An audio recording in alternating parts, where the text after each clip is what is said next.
Why lie? It was just so truly, truly bizarre. That belly looks very abnormal. That it looks very strange. If you look up close in the video, and I encourage people, look at this. It looks like there's like a bag or like some sort of something shoved up under a dress. It does not look like a pregnant belly. It looks all bumpy. It's very strange. It looks like what you'd get if you put like a pillowcase full of like socks or something. What if I told you one of the most talked about royal births wasn't the cute fairy tale we got served, but a mystery locked up tight behind palace gates? For years, Meghan Markle and Prince Harry have described Archie's arrival as their big move for privacy and independence. But the whispers say it may have been a slick distraction, meant to steer eyes away from something the palace didn't want getting out. And now those whispers are getting louder, with people claiming they've got proof that could seriously rattle the royal image. Some folks insist there's a secret so weird it's been stashed behind royal walls for years. And right in the middle of the chaos is Candace Owens. She's calling out what she claims are shocking contradictions in Meghan's pregnancy story. The details people point to are so wild that they've left royal watchers doing double takes. Case about whether you think the birth was real, whether you think there was a surrogate, whether you think Meghan was wearing a moon bump. The fact is, Harry and Meghan lied. Buckingham Palace lied on their behalf. There was a complete cover-up over the birth of Prince Archie. From Harry's own memoir to talk of rumoured hospital records, critics argue the official timeline doesn't just feel messy, it feels almost impossible. Smash that like button and subscribe, because this is about to get intense. 2 epidurals, a rushed exit, and different excuses about why the press was kept in the dark. Yeah, that sounds suspicious, doesn't it? When you line up all the claims side by side, the story stops sounding like a royal dream and starts looking like a carefully staged cover, right there in plain sight. It's a tangled mess of contradictions that's getting harder to explain away, and the pressure just keeps climbing. Here's the big shocker. If even one key detail collapses under a close look, it opens a massive question. So what would the royal family supposedly be trying to protect? And why would the truth feel so risky to reveal if these inconsistencies are real? Because if the public truly got misled, that's not just confusion. That's trust getting played. And the bond between Meghan, Harry, and the millions who celebrated Archie's birth could have been cracked from day one. Before you decide what to believe, let's break it down piece by piece, because the next details could totally change how you see this whole royal mystery. According to Harry's own memoir, Meghan gave birth to Archie at the exclusive Portland hospital. But that's where people say the story gets complicated fast. The claim, not 1 but 2 epidurals, then heading home with the baby just a few hours later. On paper, it sounds polished and controlled, the kind of storyline that screams strength. I can't stand the inauthenticity. It has to stop. I tried with you, Meghan, really. You got to pick a lane. You got to stay in it, okay? That's all I'm saying. But when doctors, nurses, and experienced mothers looked closer at this version of events, critics say the doubts hit hard and started piling up fast. The claim that Meghan had 2 epidurals during labour instantly raised eyebrows everywhere. An epidural isn't some quick fix you can jump in and out of like flipping a switch. It involves placing a tube near the spine, and switching or replacing it during labour isn't something doctors take lightly. In fact, many medical professionals say that doing it mid-labour is extremely uncommon and handled with serious caution. Then comes the timeline Harry describes, and that's where people say things start sounding strange. Critics point out that the sequence of events doesn't just seem unlikely, it raises questions for anyone familiar with how hospital births usually work. Most new mothers, especially after receiving strong pain relief, are typically kept under observation for many hours, sometimes close to a full day before heading home. But in Harry's account, Meghan was already back at Frogmore Cottage resting with baby Archie only a short time later. And that's where the story takes another unexpected turn. Portland Hospital sits in central London, while Frogmore Cottage is miles away with a long drive separating the two. Add hospital paperwork, newborn checkups, recovery time, and travel through London traffic, and critics say the timeline suddenly feels very tight. Even in the best possible scenario, the schedule seems rushed and a little too smooth to some observers. That's why people keep asking the same question. Why present a timeline that some medical voices say doesn't quite line up? And if one part of the story feels shaky, critics wonder what other details in the polished royal narrative might raise eyebrows too. Because as surprising as these claims already sound, the questions didn't stop there.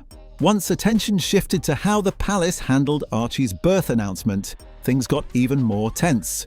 If Harry's version sparked curiosity, Meghan's relationship with the press pushed the debate into overdrive. Traditionally, when a royal baby is born, a strict process unfolds. First, the monarch is informed. Then an official notice is posted. Finally, the press receives confirmation so the public can celebrate the news. But when Archie arrived, those long-standing traditions suddenly changed. Meghan offered several different explanations for why the press wasn't included. In one account, she said it was about protecting her privacy. In another, she mentioned complications around the birth. And in another retelling, the explanation shifted again. That left many observers asking the same lingering question. Was the situation really that simple? Or was there more to the story than what the public heard at first? Why were there so many different versions of the story? Even royal reporters who are usually loyal to the palace admitted they were completely thrown off by the timeline. Some journalists were told Archie had already been born hours earlier, while others were still getting updates claiming Meghan was in labour, at a time critics say she clearly wasn't. The confusion didn't just break the usual royal routine. For many observers, it raised serious questions about how the entire communication system around the palace was handled. Palace staff and officials are known for following strict procedures down to the smallest detail. Every announcement, every update, every step is normally organised with extreme precision. She has convinced Harry that she is Princess Diana, except this time he has an opportunity to save her. That is the truth. And it's worked, right? So she's done this convincing performance for Harry that I don't know how I ended here. I just love you. And I'm just like your mom. And the one chance that you had to save your mom again, when he recounts that tale and the things that she said, she threatened homicide on her unborn child and suicide on herself. And then she convinced Harry that it was his idea to leave the UK. If he can't see the writing on the wall that she is trying to embody his mother, even when he told a story about how she said she was going to commit suicide while she was pregnant and that she was having suicidal thoughts. And you can see in everything that she does, she tries to put this pressure on him of like, well, look what happened to your mom. Like that could happen to me unless we do exactly what I want, which is to move back to Los Angeles and to be the A-list actress that I never was and to be in those circles. And I think that she's manipulated him using the death of his mother, which is so creepy and so scary. And I think that he's got some weird maternal syndrome with her and that he thinks that he can somehow save his mother by doing everything and making sure that Meghan is happy. That's why mix-ups like this surprise so many people watching the situation unfold. The secrecy and shifting explanations didn't just spark curiosity, they triggered a wave of suspicion. Commentators started asking a bold question. Was the confusion simply poor coordination, or was the chaos hiding something bigger about Archie's birth? Because as messy as the media drama looked, critics say it becomes even more puzzling when attention turns to Portland Hospital itself. So what do you think? Were these inconsistencies really just about privacy, maybe an attempt to control the narrative or gain sympathy? Or was something else quietly being kept behind royal doors? When Harry mentioned that Meghan supposedly received 2 epidurals during labour, medical professionals across the board started raising eyebrows. For anyone unfamiliar, an epidural isn't just a quick injection you get and move on from. It's a careful medical procedure where a small tube is placed near the spine to provide steady pain relief during labour.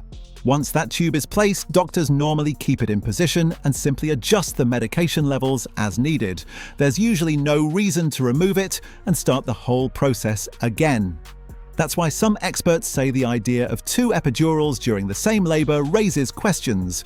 Replacing the catheter in the middle of labour is considered extremely uncommon and typically only happens in complicated situations that require extra monitoring. In those cases, recovery can take longer and medical teams usually keep a close watch afterward. But in Harry's account, critics say the moment is described as if it were completely routine. Because of that, some commentators argue the story feels less like a typical medical situation and more like a dramatic version of events. One that has fueled even more debate around what really happened that day. And the confusion doesn't stop there. If Meghan really went through such an invasive medical procedure, critics say her incredibly quick recovery and same-day exit from Portland Hospital sounds almost impossible to believe. The idea of receiving multiple epidurals and then heading home just hours later goes directly against what many medical professionals describe as normal hospital practice. After procedures like that, patients are usually monitored closely to avoid issues such as nerve complications, drops in blood pressure, or other unexpected reactions. Put simply, some observers argue the story doesn't line up with how childbirth care usually works in real medical settings. And that leaves one big question hanging in the air. Was it simply confusion over the details? Or was the story shaped in a way that made the situation sound more dramatic than it really was? With Meghan's pregnancy story, every small inconsistency seems to open the door to an even bigger mystery. Childbirth isn't something people typically walk away from within just a few hours, no matter how wealthy, famous, or well-protected they may be. Standard medical practice usually keeps new mothers under observation for many hours, sometimes close to a full day after delivery, especially to make sure both mother and baby are stable. Even in smooth deliveries, doctors and nurses regularly check vital signs, monitor bleeding, and examine the newborn several times before considering discharge. And if complications were involved, especially the type Meghan once hinted at publicly, medical teams would normally be even more cautious. That condition she referenced is taken seriously in hospitals. It can lead to serious health concerns if it isn't properly monitored in a clinical setting. Women dealing with it are often kept under supervision for extended periods to make sure everything remains stable and safe. Yet in Harry's memoir, the story is described very differently. Critics say it reads like Meghan gave birth, underwent several medical procedures, and then returned home in the time it takes to watch a single movie. To many medical observers, that timeline doesn't just sound unusual. It clashes with what they recognize as responsible medical care. Some experts who reviewed the claims even described the scenario as highly unlikely based on typical hospital protocols. And that's where the debate gets even deeper. I have tremendous compassion for any person that is in an emotionally abusive relationship, so emotionally abusive that they have successfully isolated you from your entire family. It's not normal. There is no relationship that you should be in that should isolate you from your entire. Meghan has built a public reputation around speaking out about maternal health and advocating for better care for mothers. That's why critics say the details surrounding Archie's birth have sparked so many questions that still haven't fully settled. Meghan has often spoken about the importance of proper care for mothers, constantly highlighting how critical monitoring and medical support are after childbirth. But critics point out that if the claim about leaving the hospital so quickly is accurate, it would clash with the very standards she has publicly encouraged. And if that timeline isn't accurate, then it raises another possibility, that the public may have been given a polished version of events that doesn't fully match reality. Either way, the situation leaves people with more questions than clear answers. Those questions only grew louder once stories from behind the scenes began to surface. Away from the official palace statements and carefully staged photos, whispers from people connected to Portland Hospital started circulating.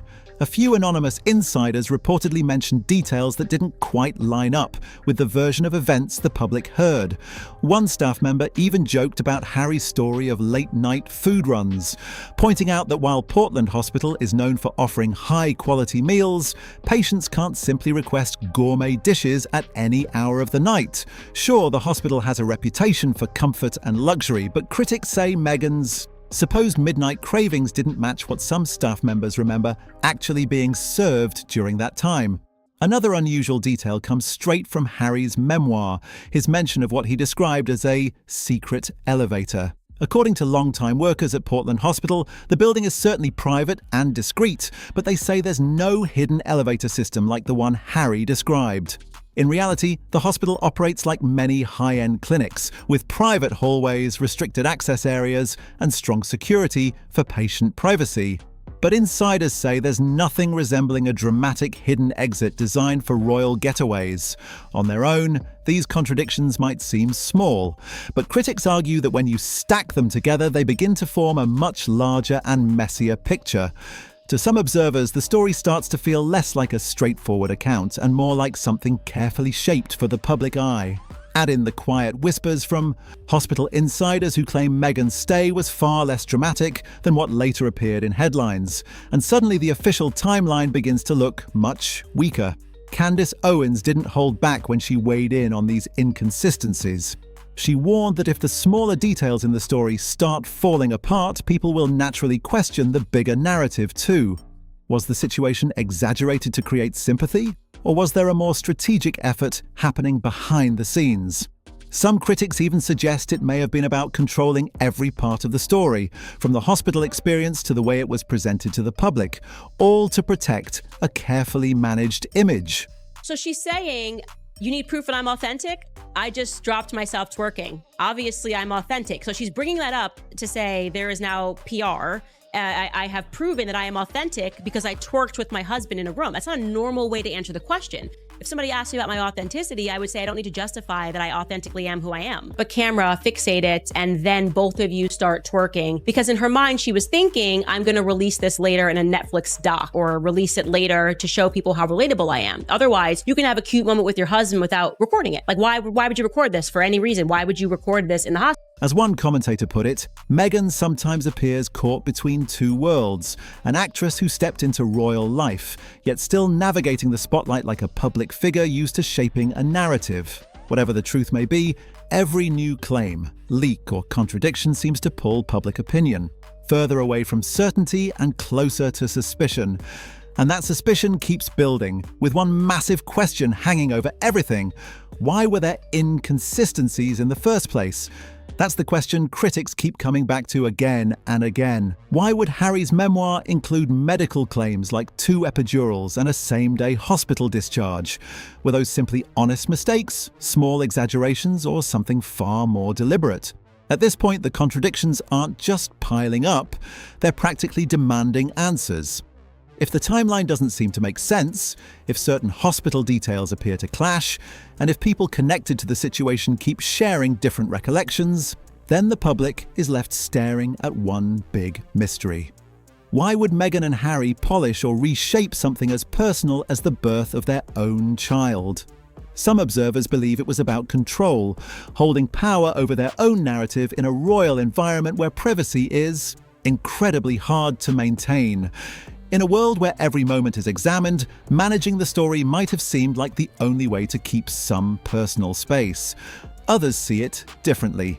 They think the story may have been framed in a way that built sympathy for Meghan, presenting her as someone dealing with enormous pressure, constant scrutiny, and harsh public judgment. But there's another group with a different theory. Meghan is a trained actress. What she does is that she studies people. She's not a good actress, but she is a trained one, right? She's been doing it her entire life. And there is no doubt that she studied Princess Diana. She studied her mannerisms towards Harry when he was a boy and the way that she grabs her face. And this is the psychopathic elements of what she does, putting a pregnancy text next to Princess Diana's hair, saying that she put her hands on the grave to have a conversation with her, bursting into tears. And she has convinced there's a thing called in psychology called the Freudian transfer. Some believe the secrecy wasn't really about Meghan at all, but about protecting the monarchy itself from awkward questions or uncomfortable headlines. Whatever the real motivation may have been, one thing is clear. The contradictions left behind sparked a huge reaction that still divides people today. Instead of quieting critics, each new claim seemed to give skeptics even more reasons to question the story. Every shifting detail, every fuzzy timeline, and every confusing recollection made the situation feel more unsteady. I think she was about 7 months pregnant, and this is when they were still within the royal family. And she said, I was going to kill myself, but I didn't do it because I didn't want you to suffer the same thing that you suffered with your mom. She actually came out and said that. Does it make you sound like a better mom? It makes you sound like really kind of into yourself in a way. And once public trust begins to crack, rebuilding it can be extremely difficult. Candace Owens stepped directly into that growing wave of doubt, turning quiet whispers into loud debate.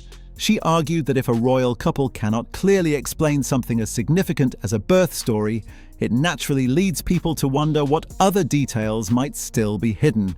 Whether this was simply messy storytelling or a carefully shaped public narrative, the result is the same. The public conversation has shifted towards skepticism.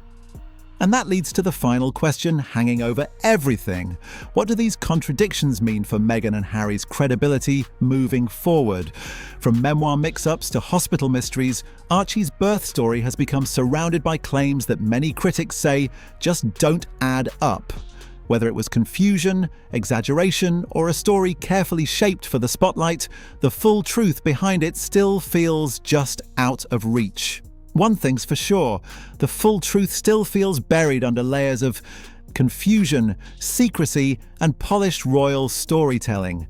Candace Owens may have stirred up the debate, but supporters say all she really did was shine a spotlight on questions that people had already been whispering about for years.